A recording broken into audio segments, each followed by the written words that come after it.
On episode 742 of the 40 Plus Fitness Podcast, we answer listener questions, including questions about motivation, functional fitness, training for power, and supplements. Welcome to the 40 Plus Fitness Podcast, the largest and longest running health and fitness podcast dedicated to people over 40. Whether you're looking to lose weight, get stronger, or improve your health and age better, this podcast is for you. I'm your host, Coach Allan, an online health and fitness coach and author of the Wellness Roadmap. Each week, we dive into practical tips, expert advice, and inspiring stories to help you take control of your health and fitness. If you're ready to look, feel, and perform your best, no matter your age, this podcast is the perfect place to start. Let's get you on the path to a healthier, fitter, and more energetic version of yourself. I hope you'll join us each week, and together we can unlock your full potential.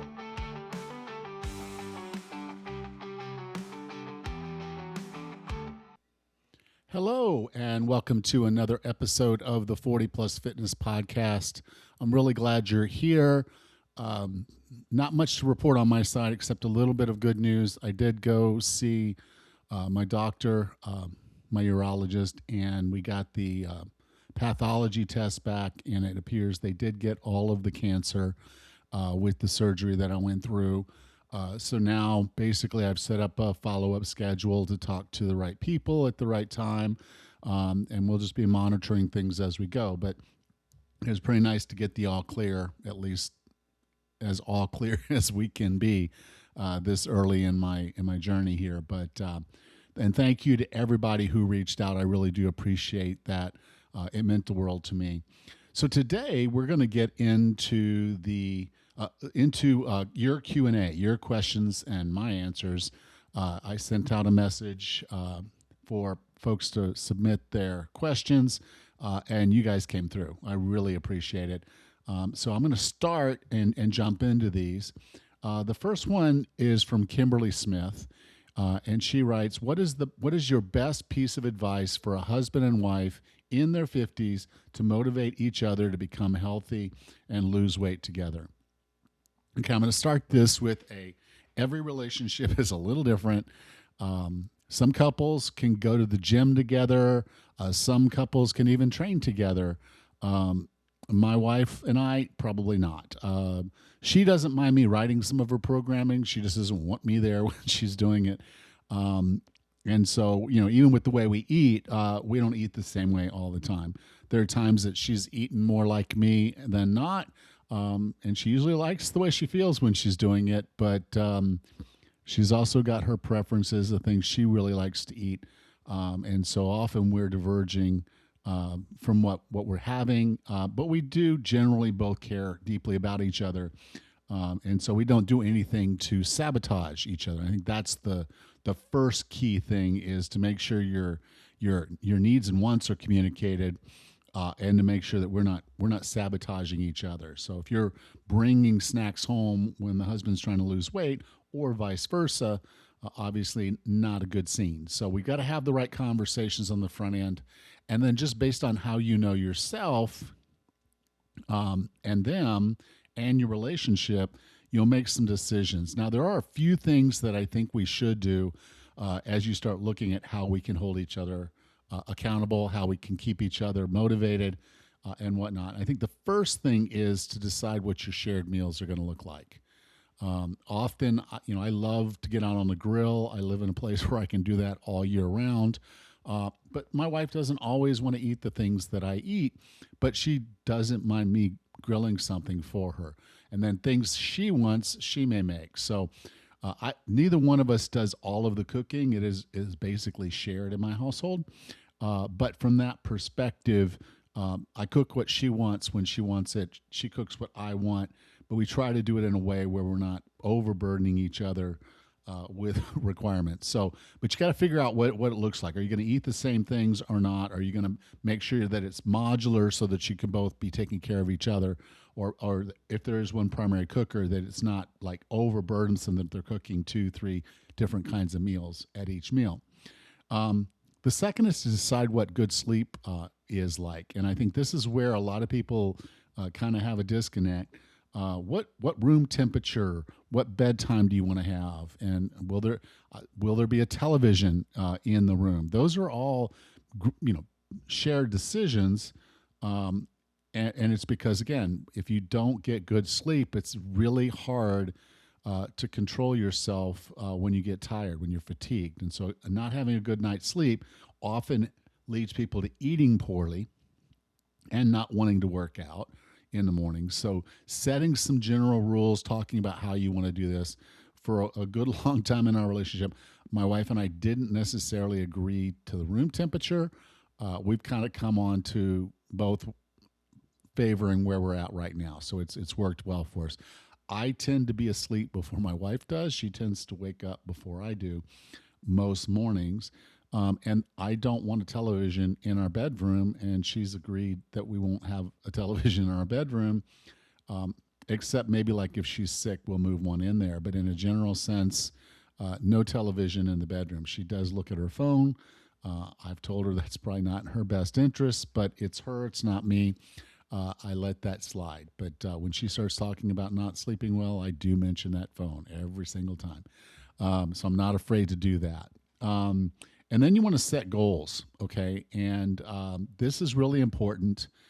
You each have to set your own goals, because if you start trying to measure yourself based on his performance, that's not going to make you feel very good. Men have an easier time losing weight because we produce more testosterone. It's just a fact. So you want to set goals for yourself, and you want to share them and agree to hold each other accountable. So if weight loss is the goal, you need to let your husband know that weight loss is your goal, your overall goal, and the way you're going to accomplish that is by not eating this or eating more of that, and set your goal. Now, I find a lot of people make mistakes for two reasons. One is that they don't know how to hold someone truly accountable. Holding someone accountable is not nagging. It's just attention getting. Hey, you said you were going to do this, and this doesn't seem to be serving that purpose. Is everything okay? We want to be able to do this, holding people accountable without judgment. Everybody's human. Everybody fails. It's just a fact of life. And so you want to make sure that you don't come off as nagging every time they go off plan. And you don't want them nagging every time you go off plan. But you do want someone there to hold you accountable and to do that without judgment. The second bit is that we often set the wrong goals. I talk about goals a lot because I think it's really, really important. If you don't know where you're going, you're probably not going to get there. And so a lot of people will say, I want to lose 20 pounds. That's not a goal. That's an objective. You can't wish 20 pounds off. You just can't. You can't sit there and say, okay, lose it. You have to do things. You have to have behaviors and actions that will lead to that weight loss. And so what you want to do then is set goals around the actions that you do control. You don't control what the scale says tomorrow, but you do control what you put in your mouth today. You do control the number of steps you take today. And so when you set your goals, you're going to want to make sure you're focused on actions and that you're giving yourself something that you truly can do. Too often we set goals that are outside our control, and they're basic objective-based goals or outcome-based goals, and then we're upset we don't meet those goals. When we're not doing it in a linear fashion, it's frustrating. So give yourself goals you can do. Make them actions. I have a free goal setting worksheet. If you go to 40plusfitness.com/goals, you can get that worksheet. It walks you through what I call the A-SMART process for setting goals. And it also has a confidence test at the end to make sure that you're not setting goals that are outside your capacity. So it's a really good sheet to make sure that you're getting good goals written. And then, as I said before, the other side is having your partner hold you accountable. And then the other is just letting them know how they can support you. So look, honey, I'm trying to slim down a little bit. Please don't open a bottle of wine every night. So I'm not going to be doing that. And so don't worry about me. You can do what you want, but please don't leave the cookies on the counter. Please put them away in the cupboard. You and the kids make sure that your snacks are not out and about, but put them here in the cupboard so I don't see them. Things like that they can do to support you. And it's not that much of an ask, but they need to know, because if you don't ask, they don't know. And if they don't know, they won't do. So ask for the support you need. A good, loving spouse will do that. So don't be afraid to do that. So I shared a lot here, but I'll just summarize, Kimberly, that the core things are: you need to set good goals. You need to understand your relationship with each other and how you can best support each other. And then you need to hold each other accountable without judgment. So I hope that was helpful. So the next question comes from James Caraba. What are the best basic functional fitness exercises for someone who's in their early 60s? I'm there with you, James. I'm also in my 60s, just this year. And it is different. It's not something that you can just say you do the same exercises that everybody else does. But really the best answer to this, and initially, and I'll dive a little deeper, but it's going to be the ones that you'll do consistently. If it's a workout that it just really stresses you, you're probably going to struggle to push yourself through it some days. So finding any form of movement, any form of training that you will do consistently is typically going to be the thing that's going to keep you in the game and keep you doing it. We don't want to overstress our body. We want to give it just enough stress so that it will adapt. And by functional, what that basically means is these are movements that your body should be able to do no matter your age, okay? We do slow down. We do lose muscle mass. Things happen as we get a little older, and we'll talk about power in a bit.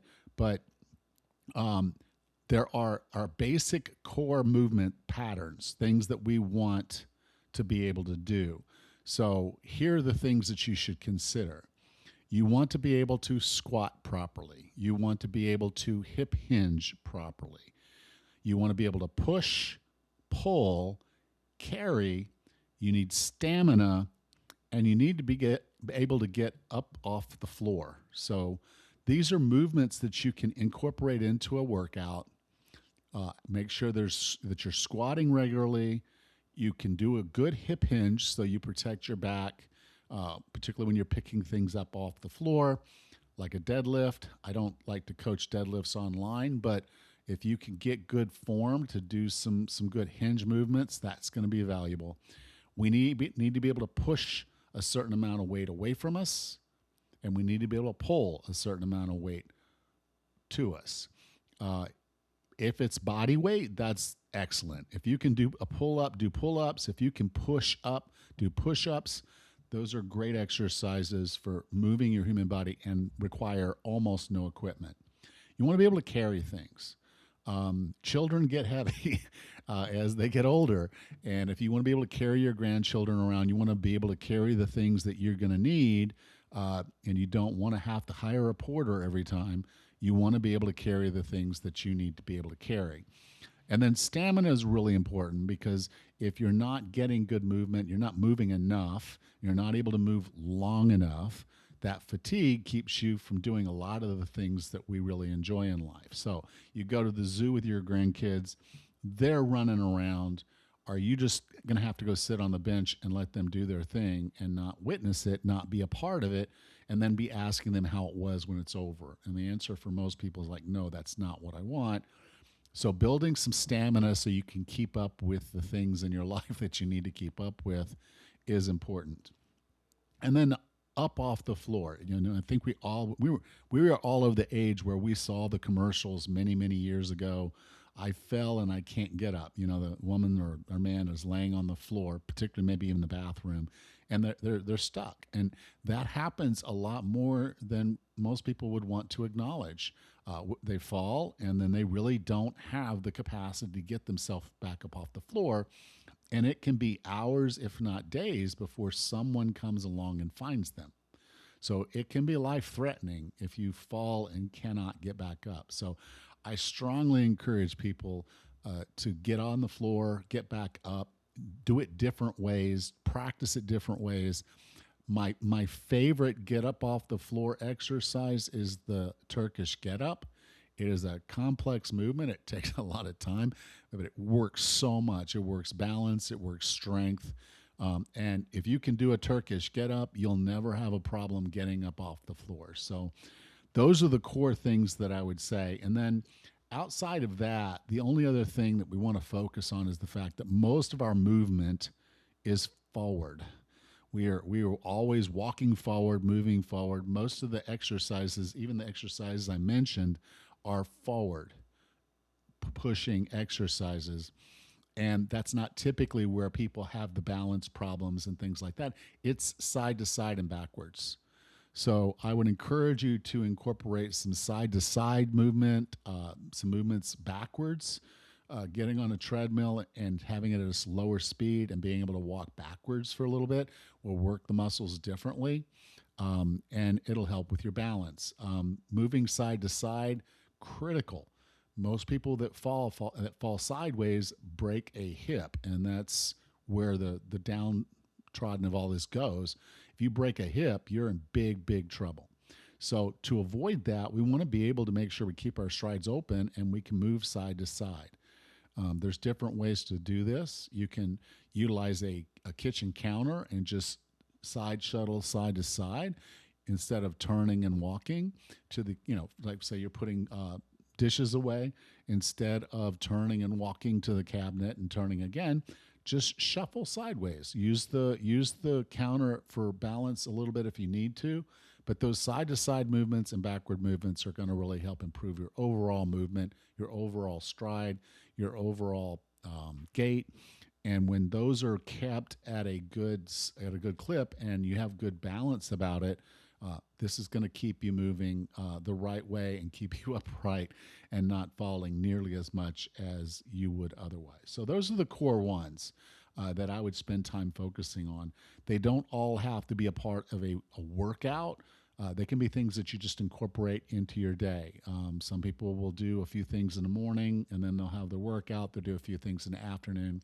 It really just depends on your timing, but those are the kind of movement patterns that I would focus on. Okay, the next question is from John Dashler, and he says, maintaining gaining power as we age.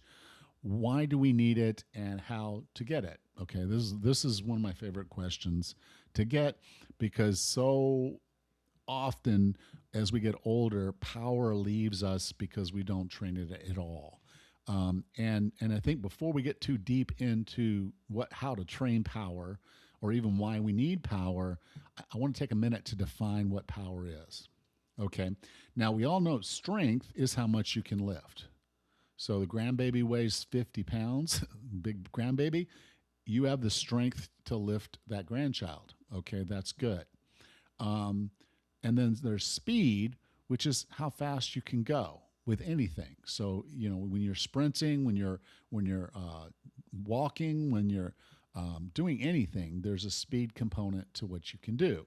And usually if there's no real resistance, then speed is just really about stamina and effort and VO2 max, what your body's capable of outputting. Power is when you put these two things together, meaning I can move weight very much faster with acceleration and speed. So you may be, like I said, strong enough to lift that grandson up. I mean, they're big, they're a little heavy, but you may be able to lift that grandchild, and you may be faster than him. So he hasn't gotten to a speed where he's able to outrun you or get away from you if you really bear down and do that. But power is what happens when he suddenly darts out into traffic and you have to snatch him up and pull him to safety. You can't just be strong and you can't just be fast. You got to be both. You got to get out there, get it done, get it out. And you want to do that without injuring yourself. And so that's what power is. Power is the ability to move with strength through a dynamic range fast and faster. Okay, so how do we gain or maintain power? And the core of that is that we have to train dynamically. And this is where it can become a little bit difficult as we get older because, again, wear and tear, our muscles don't recover as fast, we don't warm up. And so there's opportunities to injure yourself. But some of the core things that you can do to maintain and gain power is plyometrics, which is just basically involves jumping and landing. It's really about the landing part more than the jumping part. It's Olympic lifts like the power clean and the snatch and things like that.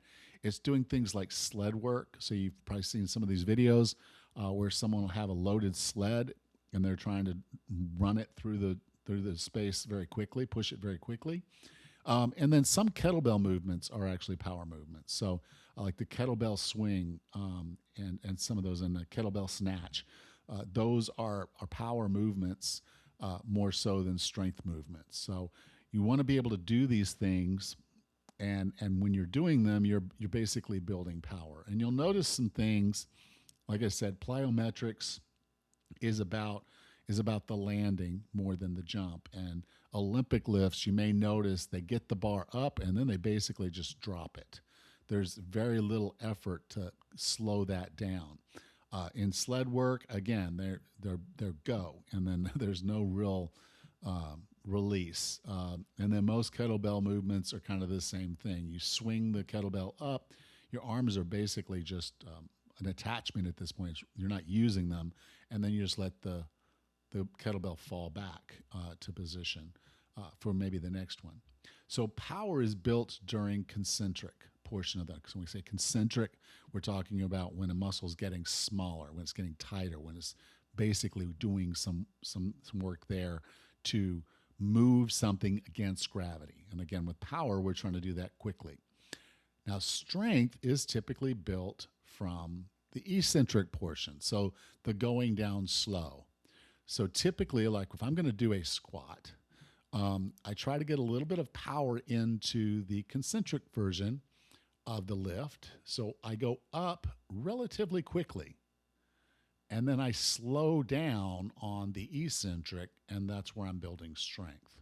If you're going about the same tempo up and down, the squat is basically a strength exercise. It can be a little bit of mass building, but for the most part, the squat would be a strength exercise. But if you really try to blast that bar up quickly, you're adding a little bit of power there.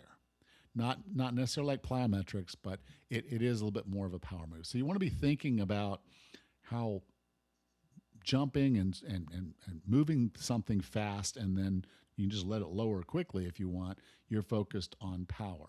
Now, if I were going to put this together and say, how would I do it, or how would I train you to do it, I'd basically set up a periodization. And let me explain for folks that don't know what a periodization is per se. It's just where we break up your workouts, your training, into segments. So for a period of time, we're going to do one thing, and then we're going to change things for the next period. That's called periodization. Periodization is valuable because it allows you to optimize something, and then before you start losing because everything's going to level out, you can only get so strong. So there's a point where you're going to have almost like diminishing returns on your workouts. You're not going to get that much stronger every workout like you did early on. It's a curve. And so to avoid those curves, that's where we often introduce periodization, so we can continue to see progress. That's also a little bit of the motivation thing. But I would set this up as a periodization. And what I would do is for 8 to 12 weeks, I would do a strength program, specifically focused on getting stronger, particularly in the muscle groups that I want to build power in. Okay, and then I'd go into a 4 to 6 week power program. And this is where now, instead of, like I said, if I'm going to do the squat and I just want to get stronger, I'm going to go very slow tempo up and very slow tempo down. And I'm going to do that, and I'm going to try to see my squat strength go up. So the amount of weight that I can squat should go up over the course of that 8 to 12 weeks. And then when I flip over to the power, well, now I'm going to focus much more on the concentric portion of that, the up. I'm going to put a lot of speed into that. I want to move that bar up as fast as I can. Okay. And then when I go to settle it down, if it wasn't the squat, I'd probably drop it. So, but it is squat, and I don't have the equipment to drop something. So I would basically go through the process of lowering it slow, which is still strength, but the first part of that was power. Now, a lot of sprinters have learned that if they train for strength, they don't get any faster. They have to train for power to get faster.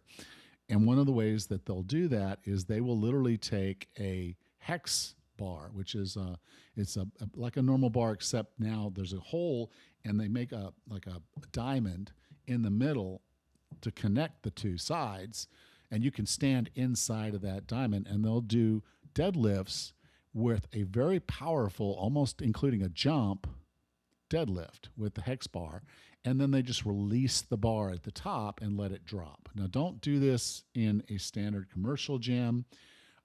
You can do it when the equipment you have suits the purpose. So there are bumper plates that are okay to drop. The 10-pound ones are not, but there are bumper plates that are okay to drop. They've got rubberized. There's flooring that you could have that could also be important for if weights are going to be dropped. But if you go into a commercial gym and start dropping weights around, you're probably going to get kicked out of there pretty quick. So only do drops if it's within the range of how your gym is set up and the equipment that they have. But when you're training power, you don't really care about the eccentric portion of lift. You're really focused on the concentric. So that's the core of it. But I just want to put the reminder out there because any dynamic movement with weight has risk. And power training is actually probably more risky than even strength training. So you're not in your 20s. Let's not pretend we're in our 20s. You don't want your ego to break you. So focus on where you are right now, and then slowly increase the weights and the speeds that you're working, and do it with good form. The instant your form breaks down, you're no longer helping yourself, particularly when we're over 40. So make sure when you're doing these exercises, you understand what good form is, and you maintain good form even though you're doing it quickly. Okay? The next question comes from Cheryl Bierman, and she says, I kayak regularly. For a full upper body workout, what additional exercises should I do after kayaking? Okay, I just want to start this with I love kayaking. I have a fishing kayak, and I really do wish I had a little bit more time to get out and do that. My wife keeps wanting to sell my kayak, and I'm like, no, I do need to get out there and do more. Now, kayaking is an interesting exercise because, number one, you're on the water. But because you're on the water and the way that a kayak is designed and the way you're using the paddles, kayaking is not really what I would call a workout. It does build muscular endurance. You do have to have the stamina and the muscular endurance in your back and biceps to be able to continue to paddle. So that does exist, but this is not really what I would call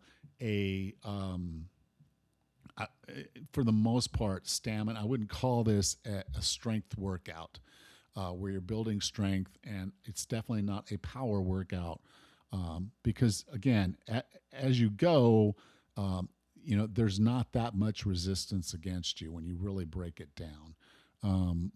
My fishing kayak sits up kind of high, so there could be some wind resistance, but for the most part, it glides along. It's built to glide along the water pretty easy once I get going with the paddles. And the other thing that's a problem is that none of that is progressive.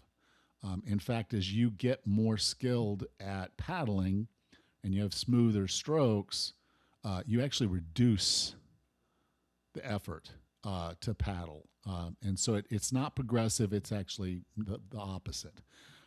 So I wouldn't consider kayaking actually a workout, other than maybe building some stamina, and that can be important too. And obviously, if you have knee issues or other reasons why you can't move around on your feet, kayaking is a good alternative for you to get your heart rate up a little bit, and do some stamina style work without damaging your joints. So I love it. I think it's a great exercise, great training thing to do. But for what we want out of most of our training, it's not what I would consider part of the workout. The second thing is you asked about upper body. Now I want to remind you, you do have those two legs down there, and they need attention too. And so we did functional. I talked about functional training before. If you were listening to that, squat and hinge and frontal plane movements, that side to side stuff we were talking about, those involve your legs, and you need to be making sure that you're training those consistently as well.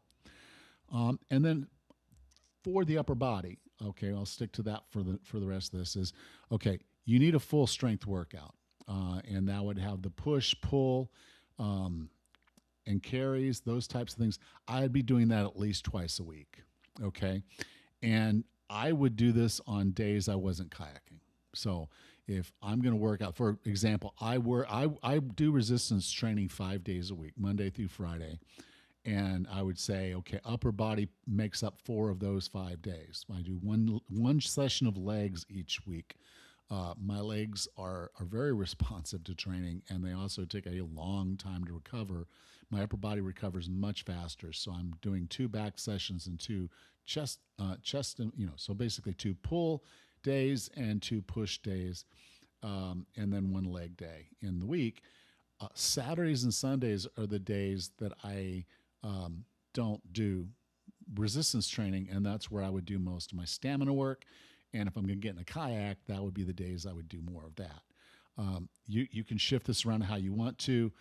If you're going to do both on the same day, because sometimes, or even in the same session, I'd do the lifting first. So get your lifting done, and then you can go hit the water. Good upper body workout. It could be a full upper body workout, or you can do it in a push-pull.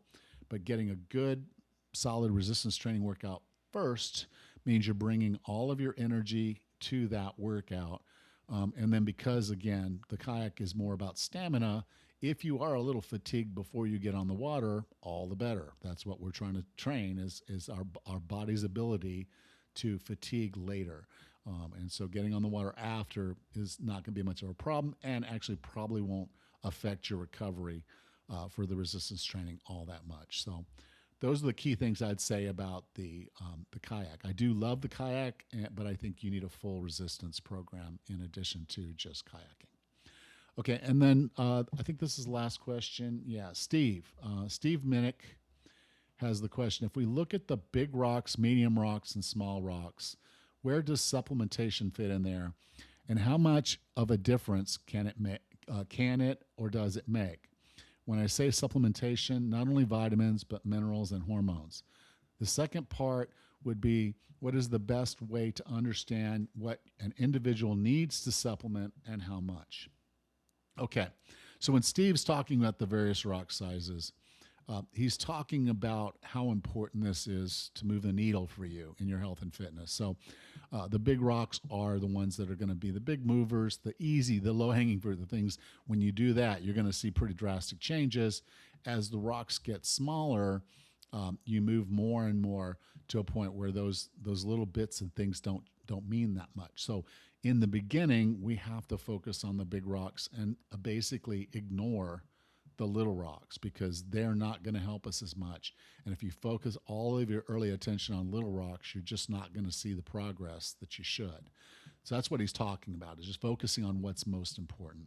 Okay, so now that we have that, I'll say my answer, and it's the most dissatisfying answer you'll probably ever get to any question, but it's actually usually the answer to most questions, and it depends. Okay. You hit on something very important, Steve, when you talked about individual needs, and that's where this really barrels down to. Now, if you're deficient in vitamins, minerals, or hormones, supplementing can be a huge deal. It can help you a lot. Okay, a couple of examples I can put out there is if you live too far up north in the winter, it's pretty easy to become deficient in vitamin D.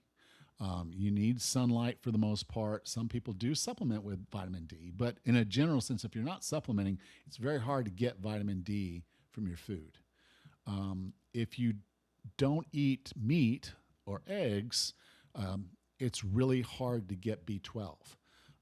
It's not available in any vegetable. So if you're a vegan, you need to probably check your B12.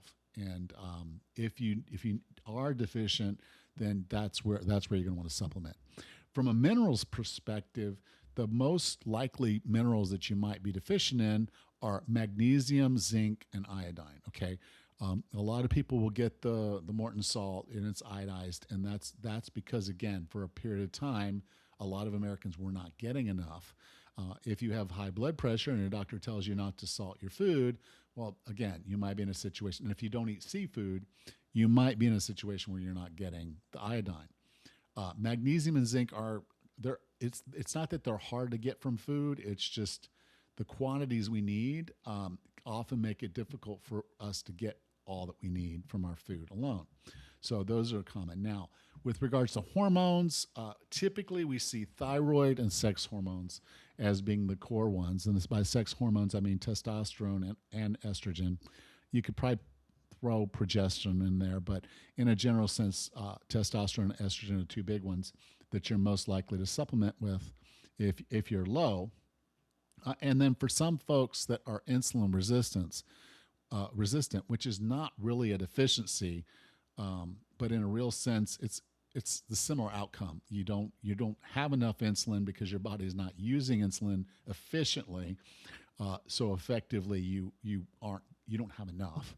And if your body acts like it, so your body's going to act like it doesn't have enough. I don't have enough insulin to put all the blood sugar away, so your blood sugar starts spiking up.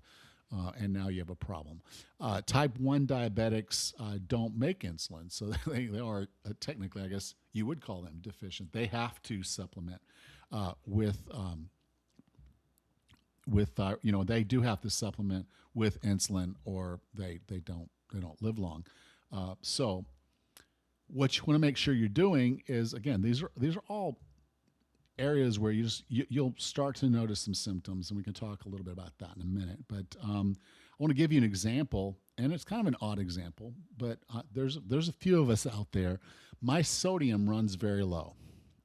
Every time I get a blood test, a doctor will comment on it. Your sodium is really low, but it's normal how I am. If I drink too much water at one time or over the course of maybe a day, sweat a lot, or don't salt my food, I risk that my sodium will drop down to an unsafe level. The effect is convulsions and even a coma. And I have had to go to the hospital, to the emergency room one time because I drank too much water, sweated too much, and wasn't eating enough salt. And I dropped down to that danger level. So I really do have to watch my sodium. I have it checked regularly just to see where I'm at. When I see it's low, I do sort of start increasing the amount of sodium I'm eating. I don't eat a lot of processed foods, so that's where you would normally be getting all that sodium from. I don't do that, so I have to be very wary of what I am eating to make sure I get enough sodium. Kind of an odd one, but it's one of those things that is there. If I'm basically deficient in sodium, I have to fix that pretty quick. Okay, so when you have a deficiency, you do want to do something about it. Okay, it is affecting your health one way or another, and you can usually identify these deficiencies through blood tests. So there are blood tests for you to check your vitamin D, to check your B vitamins. There are tests to check your magnesium, zinc, iodine, potassium, sodium, all of those. And there are, of course, blood tests that you can do to test your sex hormones.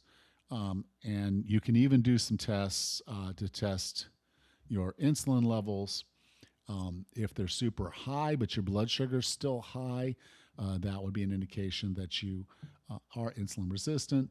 And then there are tests where you can test your thyroid and see if you have the right balance of thyroid hormones.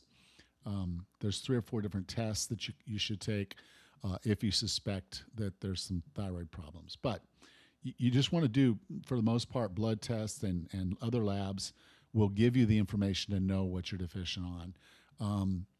I don't want to be seen as someone that says you should go out and get blood tests and labs all the time. But if you do know that you have a tendency, it's worth making that a regular health check. So once a quarter, I check my sodium. Right now, I just went through a surgery, so I'll get blood tests probably every other month, just to check my numbers to make sure that my kidney function is what it needs to be, and to make sure that I don't have any unusual white or red blood cell issues.